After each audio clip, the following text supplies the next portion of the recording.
Seorang wanita menyembunyikan jenazah bayi yang baru dilahirkannya di dalam lemari asrama tempatnya bekerja di Batam, Kepulauan Riau. Pelaku diduga tak kuat menanggung malu akibat hamil di luar nikah. Seorang remaja tega menganiaya bayi yang baru dilahirkannya di rumah kontrakannya di Desa Wanahrang, Kabupaten Bogor, Jawa Barat.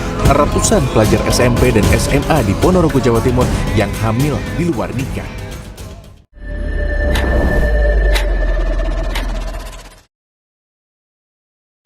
Pagi itu, seorang remaja berusia 18 tahun datang ke rumah sakit dengan wajah cemas. Ia baru saja mengetahui bahwa dirinya mengalami kehamilan di luar nikah. Dengan perasaan campur aduk, takut, bingung, dan tidak siap, ia memutuskan mencari bantuan profesional untuk memahami kondisinya dan mendapatkan dukungan yang ia butuhkan. Selamat pagi, ada yang bisa saya bantu? Saya mau bertemu bidan. Oh, silakan duduk dulu ya, nanti bidan memanggil. Makasih ya.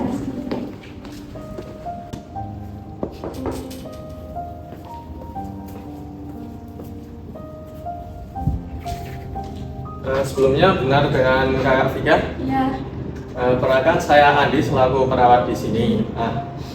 Saya lihat kok Kak Vika ini terasa sangat berat banget pikirannya. Coba diceritakan sedikit. Kamu aman kok di ruangan ini? Saya bakal dengerin dan tidak bakal ada yang ngeremehin kamu di sini. Jadi gini Pak, teman saya ini udah telat haid selama 2 bulan. Nah, kemarin coba dites pakai tes pack, itu hasilnya positif. Saya takut banget kalau orang tua saya marah dan pacar saya juga ninggalin saya. Saya cuma mau ini semuanya tuh selesai, Pak. Baik, kita bicarakan pelan-pelan ya. Kamu nggak perlu takut, nanti ada bidan dan psikolog yang bakal dampingin kamu. Setelah itu, perawat Andi pergi memanggil dokter. Vika dan Mira duduk menunggu di dalam ruangan. Vika tampak gelisah, sementara Mira menenangkannya.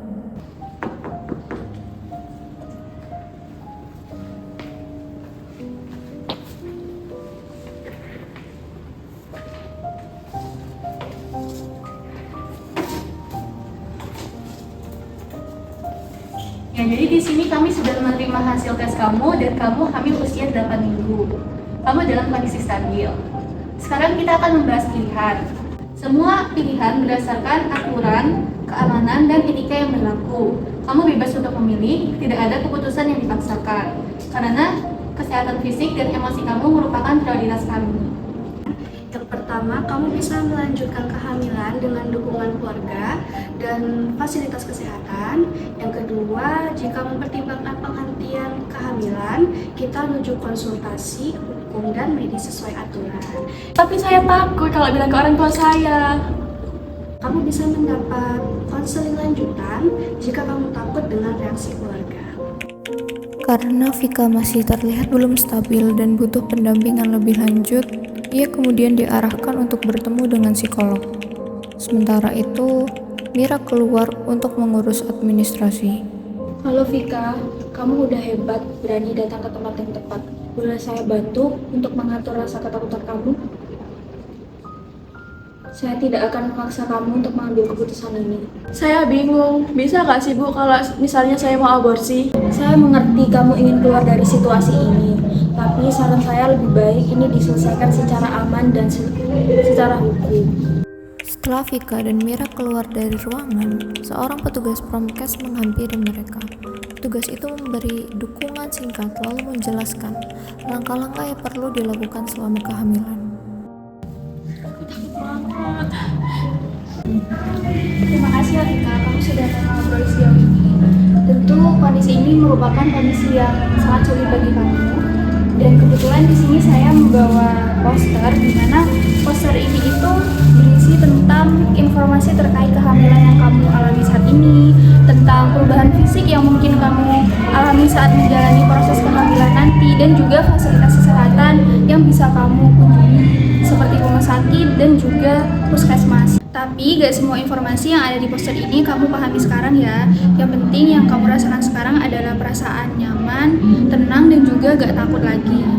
Mungkin kamu saat ini masih merasa takut dan juga merasa sendirian, tapi itu hal yang wajar banget kok. Karena siapapun yang mengalami kondisi kayak kamu seperti ini pasti akan merasakan hal demikian juga. Jadi kamu gak harus takut Dan kamu jangan merasa sendirian lagi ya. Kalau misal kamu butuh orang untuk menemani kamu, menceritakan kondisi kamu saat ini kepada orang tua, aku siap dengan senang hati mendampingi kamu untuk menceritakan hal tersebut ke mereka.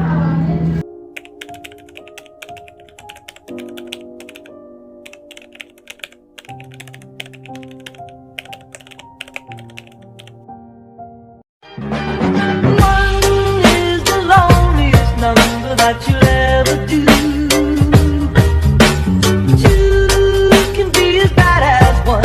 It's the loneliest number since the number one.